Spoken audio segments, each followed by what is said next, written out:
Senakis Radio. Willkommen hier in Nürnberg. Willkommen zu unserer Führung heute Nachmittag. Mein Name ist Conny und ich werde Sie für die nächste 1,5 Stunden Tour begleiten. Nürnberg wurde zum ersten Mal im Jahr 1050 in einem Dokument erwähnt.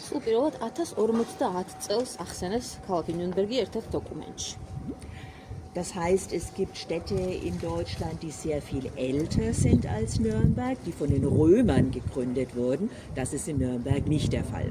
გერმანიაში ბევრი სხვა ქალაქია, ბევრად უფრო ადრინდელი დაარსებული, რომაელების დაარსებული, ნიუნბერგის შემთხვევაში ეს ასე არ არის.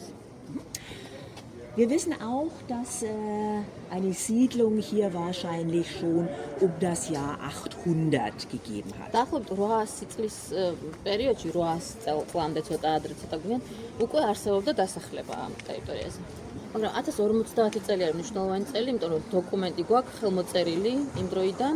საიდან გვაქვს ეს დოკუმენტი? ერთი ახალგაზრდა კეთილშობილი არისტოკრატი შეყვარებული იყო საკუთარ მსახურ ქალზე. და რა თქმა უნდა, მსახურ ქალს არ ჰქონდა უფლებები, მოქალაქეობრივი უფლებები და მათ არ შეეძლოთ დაქორწინება იმპერატორის თანხმობის გარეშე. და 1050 წელს სწორედ ეს დოკუმენტი გვაქვს შემორჩენილი, როდესაც იმპერატორმა ხელი მოაწერა. Senakis Radio.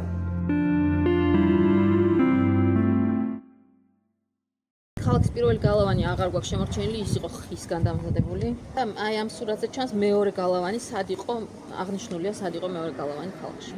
Wir sehen die Mauer nicht mehr, aber ein paar Türme ეს გალავანი არ არის შემორჩენილი, მაგრამ რამდენიმე კოშკურა არის დარჩენილი. und Brücken. და ხიდები, რა თქმა უნდა.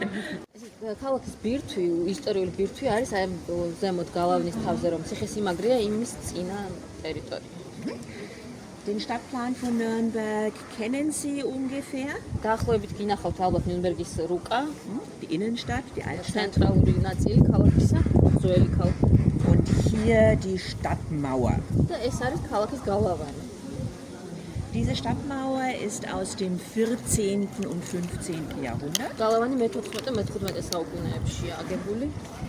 აყვავების პერიოდი ამ ქალაქს ჰქონდა შუა საუკუნეებში. როგორც წესი, დიდი და მდიდარი ქალაქები მდინარეზე მდებარეობდა, იმიტომ რომ ტრანსპორტირება ხდებოდა სხვადასხვა საქონლის. ჩვენი მდინარე პეგნიცი არ იყო იმის მიზეზი, რის გამოც გახდა ეს ქალაქი გამდიდრდა ეს ქალაქი.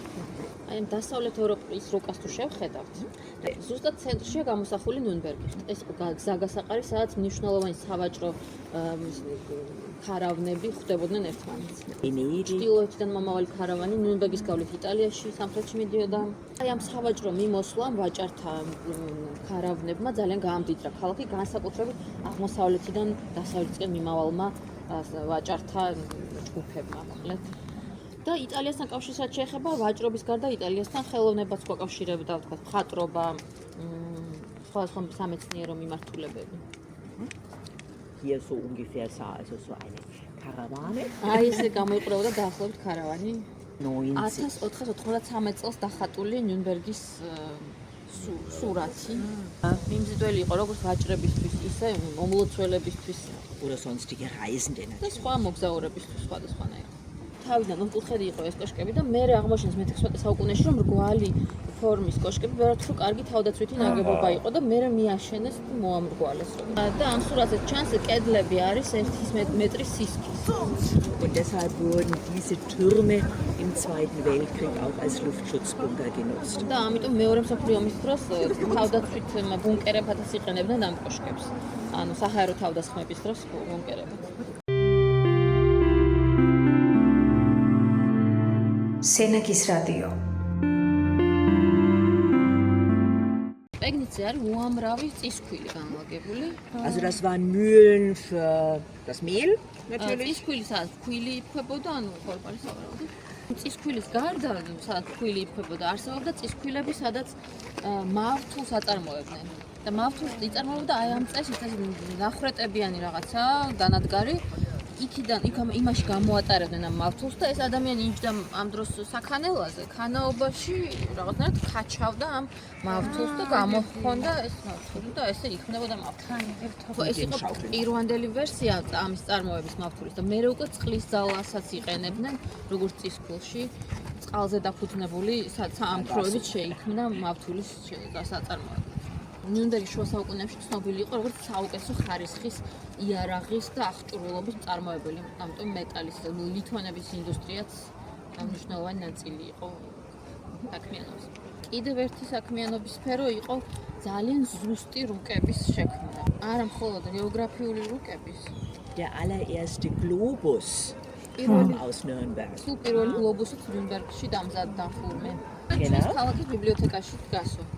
მარტინ ბეჰაიმი ერქვა ადამიანს, რომელმაც პირველი გლობუსი შექმნა. Und wie Sie sagen, es ist im Germanischen Nationalmuseum.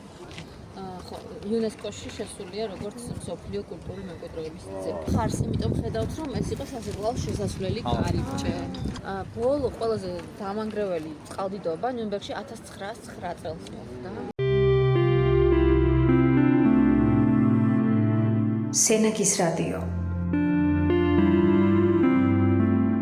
ფოტოზე ხედავთ ნიუნბერგს მეორე მსოფლიო ომამდე. Und hier kann man erkennen, warum Nürnberg ganz lange genannt wurde, das Deutschen Reiches Schatzkästlein. და აქ ჩანს რატომ ერქვა ნიუნბერგს წლების ძალიან დიდი ხანი გერმანიის სამეფოს საგანძური. Also nicht die Perle, sondern ამ გერმანულ ქალაქთა შორის ყველაზე უფრო გერმანული იყო ეს ქალაქი და ამ ნაციონალ-სოციალისტებსაც უყვარდათ. სამი მიზეზი იყო, რატო ტარდებოდა ნიუნბერგში მათი სხდომები, საპარტიო სხდომები. პირველი მიზეზი იყო, რომ კარგი მდებარეობა ჰქონდა ამ ქალაქს, ადვილად იყო მოსასვლელი მატარებლით, მისადგომად კარგი იყო და ამ 1920-იან წლებში აქ არსებობდა უკვე ჯერ კიდევ პატარა ნაციონალ-სოციალისტური პარტია, რომელთა პარტიული მეთაური იულიუს შტრაიხელი იყო მათი ხელმძღვანელი აქ. და თვითონ ადოლფ ჰიტლერსაც უყვარდა ეს ქალაქი, იმიტომ რომ ძალიან გერმანულად შუა საუკუნეების ტიპიური გერმანული ქალაქი იყო და მართლაც საგანძურის ზარდახშეს გავდა. 1927 წელს პირველი პარტიული სხდომა, მოკლედ ნაციონალ-სოციალისტები. also schon sehr früh. ხო, ერთი მხრივ სიმბოლური იყო, რომ ნიუნბერგშივე ჩატარებული იყო ეს პროცესები, რა თქმა უნდა, და მეორე მხრივ ძალიან მოსახერხებელი იყო, იმიტომ რომ სასამართლოს შენობა ნიუნბერგის ცენტრში არ მდებარეობდა, ქალაქგარეთ იყო და გადარჩა და ბომბას მოკლედ და არსებობდა ჯერ კიდევ.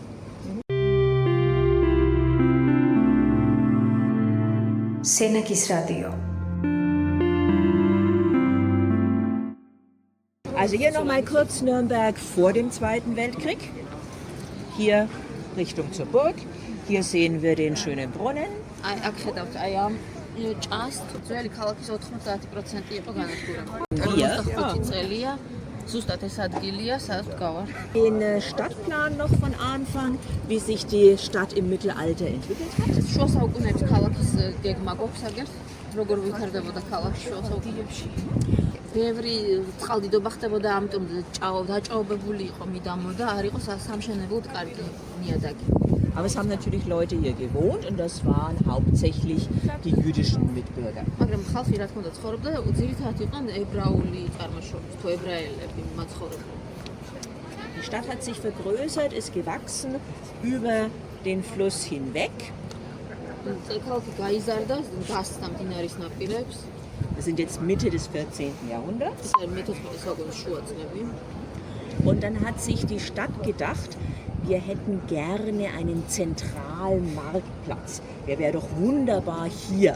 და მოუნდათ ცენტრალური სავაჭრო ბაზრის მოედნის დაარსება, რომლის იდეალური მდებარეობა იქნებოდა აი ეს ცენტრი.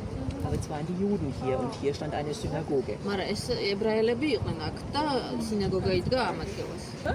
სინაგოგა განადგურეს და რა თქმა უნდა ეს კი იმპერატორის ნებართვით მოხდა ეს ყველაფერი, ამიტომ აუგეს იმპერატორს ეს კათოლიკური ეკლესია და ზემოთ ფიგურებს ხედავთ კარლოს მეხუთე.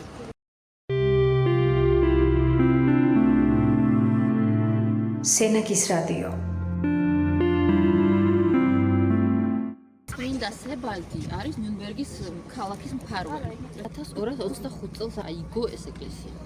Und war natürlich eine katholische Kirche. რა თქმა უნდა კათოლიკური იყო. საბალდი ძალიან პოპულარული ხალხის საყვარელი ადამიანი იყო, ცხოვრობდა აქ ნიუნბერგში და მთელ გარემონტულ ტერიტორიაზე უყვარდა ხალხი. პროტესტანტული რელიგია როცა შემოვიდა, კათოლიკური წესების განადგურება დაიწყეს, თქვათ მაგალითად დაიწყეს იმაზე საუბარი, რომ თქვათ არ გჭირდება ღმერთთან რაღაც შუამავლები, ეს რაღაც ფიგურები და ასე შემდეგ, ამის ცვლილებები დაიწყო. კათოლიკური ეკლესიები, რომელიც გარდაისახა პროტესტანტულად, ამ ეკლესიებმა შეინარჩუნა ძველი კათოლიკური იერსახე, ასე ვთქვათ, არ განადგურდა. და ეს მიზეზი, რატომაც შეინარჩუნდა კათოლიკური ეკლესიების შიდა იერსახე, იმაში მდგომარეობდა, რომ ეს ეკლესიები აგებული იყო მოქალაქეების ფულით და არა ეკლესიის ფულით.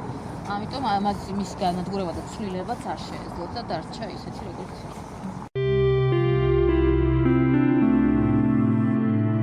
სენაკის რადიო. აი გერმანიაში ვიზიტისას აქ რომ ჩამოვედით, ჩემთვის მართლა ძალიან დიდი სასიამოვნო ამბავი იყო და აღმოჩენა რომ გერმანელი უცებ ქართულად დამელაპარაკა. ვინ ხართ და საერთოდ როგორ მოხდა რომ ქართული იცით? მე მქვია დანიელ ვოლფრუმ. 47 წლის ვარ. ცხოვრობ ქალაქ შვაბახში, რაც არის ძალიან ახლოს ნიუნბერგიდან 20 კილომეტრი დაახლოებით. და პროფესიით მე ვარ აღმოსავლეთ მცოდნე, ირანისტიკა. მაგრამ ამჟამად ვმუშაობ ეგეთ ორგანიზაციისთვის დიაკონი ჰქვია. ჩვენ ვატარებთ კონსულტაციებს უფასოდ მიგრანტებისთვის, ესე იგი ლტოლვილებისთვის და ყველა მიგრანტისთვის, რომლებიც არიან გერმანიაში თუ დახმარება სჭირდებათ, ჩვენ აქ ვართ. ეს იურიდიული კონსულტაციაა თუ საერთოდ კონსულტაციაა? საერთოდ. ჩვენ იურისტები არ ვართ, მაგრამ ჩვენ ენები ვიცით. ძალიან ბევრი ადამიანი არის ალბათ თქვენი ბენეფიციარი. ნუ, ჩემ ჯგუფში 9 ადამიანი და ყველას აქვს ბევრი кейსია. 100-მდე კლიენტი. და თქვენი სერვისი უფასოა, ხო? უფასოა. ნუ აფინანსებს სახელმწიფო, ან სახელმწიფო ესა ფედერაციის, ან ბავარიის სახელმწიფო. ბავარიის მიწაზე ქართველები თუ არიან? თქვენი ბენეფიციარები? ეხლა ბენეფიციარები ძალიან ცოტა. სიმართლე თუ გინდათ ოფიციალურად მყავს 2 კლიენტი საქართველოდან და ისინი არიან ახალქალაქიდან, სომხები არიან. სომხური წარმოშობის საქართველოს მოქალაქეები. ძალიან საინტერესოა, პირველ რიგში აღტაცებას ვერ ვმალავ, რომ ქართულად ძალიან კარგად საუბრობთ.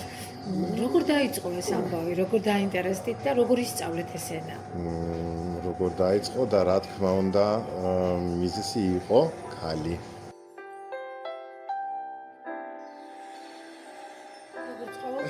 ყველა რევოლუციის და ყველა ინსპირაციის მიზეზი არის ქალი, ხო? მე მოვხდი ქალაქ ერლანგენში, მან დავიწყე სწავლობა აღმოსავლეთ მცოდნეში და გავიცანი ერთი გოგო თამუნა. ქართველი? ქართველი, რა თქმა უნდა და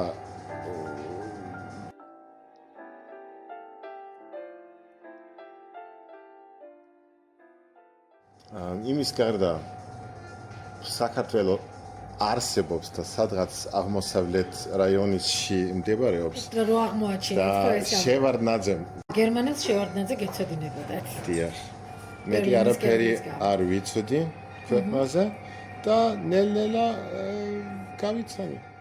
ვიყავი სხვადასხვა დროს საქართველოში 10 წლის განმავლობაში დაახლოებით 1 წელიწადი ცხოვრობდი, ძირითადად თბილისში. თბილისში რა საქმიანობას ეწეოდით, რა საკეთებდით?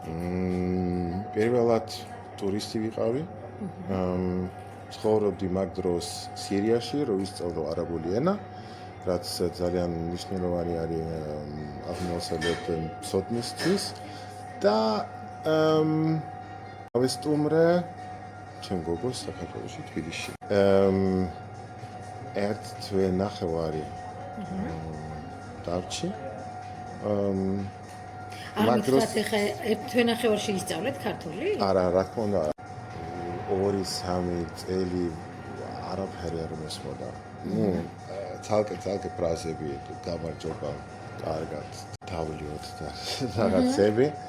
და ნელ-ნელა ეს იყო პირველი გამოცდილება, როცა ვისწავლე ენა უბრალოდ სმენით. მე აღმოსავლეთ ცოდნეობაში ვარ ლინგვისტი, ესე იგი არაბული, სპარსული, სულ ვისწავლე გრამატიკით, წიგნიდან და ქართული პირიქით. უბრალოდ გავატარე დრო ხალხთან ერთად და ნელ-ნელა ვისწავლე. 2004 წელს მაჩუქეს კიტა ჩხენკელის გრამატიკა და მე მნიშვნელოვანი წერტილი იყო. ხედავ რომ თამუნას ძალიან დიდი როლი ჰქონდა თქვენს ცხოვრებაში და ძალიან მნიშვნელოვანი ადამიანი იყო. მაინტერესებს საქართველოს რამდენად მნიშვნელოვანი ადგილი აქვს ახლა ამჯერად თქვენს ცხოვრებაში. მე ვარ სამი ქართველის ნათლული. ესე იგი ნათესაური კავშირები უკვე გაქვს ქართველებთან და ეს ძალიან კარგი ემოციური კავშირია ყველაფერთან ერთად. ჩემთვის ძალიან მნიშვნელოვანი და საინტერესოა თქვენთვის როგორც უცხოელისთვის შორიდან დანახული ჩემი პატარა ქვეყანა. შორიდან? ეგ იქნება რთული, იმიტომ რომ შორიდან მე ვეღარ ეგეთი შეხედულება აღარ მაქვს მგონი. იმიტომ რომ ცხოვრობდი და ვიცი ახლოდან ხალხი და სულ კიდევ მახსოვს ეგეთი ტიტრი წიგნის დაწერილია მე მგონი ყოფილი ესა ელჩის წიგნს ერქვა მე მგონი ერი აბათ პოპოვის გარეშე და ეს დამრჩა ნახევარში ეგ იყო 30 წლის წინ. ეს ძალიან დიდი შეფასებაა ჩვენთვის. ჩვენ არ ვფიქრობთ რომ ჩვენ ვართ ერი ავადმყოფობის გარეშე, რა თქმა უნდა ჩვენ გვაქვს ძალიან ბევრი გამოწვევა, ასე ვთქვათ. და ჩვენ ყოველთვის ვცდილობთ რომ გარკვეულწილად ვიყოთ იმაზე უკეთესები ვიდრე დღეს. ქართველებისთვის დარწმუნებული ვარ, ნებისმიერი უცხოელი, რომელიც თუნდაც ერთ სიტყვას ამბობს ქართულად, უკვე ძალიან ღირებული და მნიშვნელოვანი ადამიანი არის. თუ უკავშირებთ თქვენს აწმყოს და მომავალ გეგმებს საქართველოს. როცა დავამთავრე უნივერსიტეტი, მინდოდა მუშაობა საქართველოში, მაგრამ ვერ გამოვიდა. მიმიწევს გული. სენაკის რადიო. ტრადიციებზე რას მეტყვით? რამდენად ერთნაირი და განსხვავებული არის ქართულ-გერმანული ტრადიციები? ალკოჰოლი გვიყვარს, ჭამა გვიყვარს, ხორცი, მაგრამ რაც სულ სხვადასხვა არის გრძნობა დროის. ყოველთვის როცა ჩამოვდივარ საქართველოში, პირველი 1-2 კვირა არის საოცარი. იმიტომ რომ ყველაფერი უბრალოდ ხდება. არაფერი დაგეგმა საჭირო არ არის. მაგრამ მე როგორც ევროპული რაღაცა მაგრიბა ყოველთვის. ვფიქრობ რომ მიზეზი იმისთვის ჩემში არის, იმიტომ რომ ჩვენ ევროპელები ძალიან დაძაბულები ვართ. ადვილი არ იქნებოდა. ვისურვებდი რომ ჩვენ უფრო მჭიდრო ურთიერთობები გქონდეს, თუმცა ვფიქრობ რომ ადამიანური ურთიერთობები ყოველთვის უფრო მაღლა დგას ნებისმიერ თუნდაც პოლიტიკურ, თუნდაც სხვა ტიპის განვითარებაზე. ვფიქრობ რომ ადამიანურ ურთიერთობებს შეუძლია ძალიან ბევრი რამ სასიკეთოდ შეცვალოს და ჩვენ შეგვიძლია ამ პატარა სამყაროში ძალიან დიდი კავშირები გქონდეს ერთმანეთთან და გვიყვარდეს ერთმანეთი ადამიანურად, ხო? Ich zitiere Tamuna. Von den äußeren Grenzen tatsächlich ein kleines Land, aber wenn man es bügeln würde mit den ganzen Bergen, wäre es riesig. Zitiere mich bitte. თამუნას ციტატას მოვიყვანო. ასე იგი, გარე საზღვრები რო გავითვალისწინოთ პატარა ქვეყანა, მაგრამ მთლიანობაში ესე რომ გავაუთავოთ ეს ქვეყანა მთები, კავკასიონი და ასე შემდეგ ძალიან დიდი ხდებოდა. ძალიან დიდი ხდებოდა. გახდებოდა. საქართველოს იქნებოდა ბოლო კულტურა, რომელიც გაგებაც შემიძლია ცოტა, მაინც ცოტა. ჩემთვის იმდენად საინტერესოა, იმიტომ რომ ძალიან ჩოსარი ჩემი ტვინიდან, მაგრამ მაინც ყოველთვის მინდა რომ ვერთიფენ. ხო, და ასე მიდღვნი მე ამ ინტერვიუს თამბუნა გურჩიაც.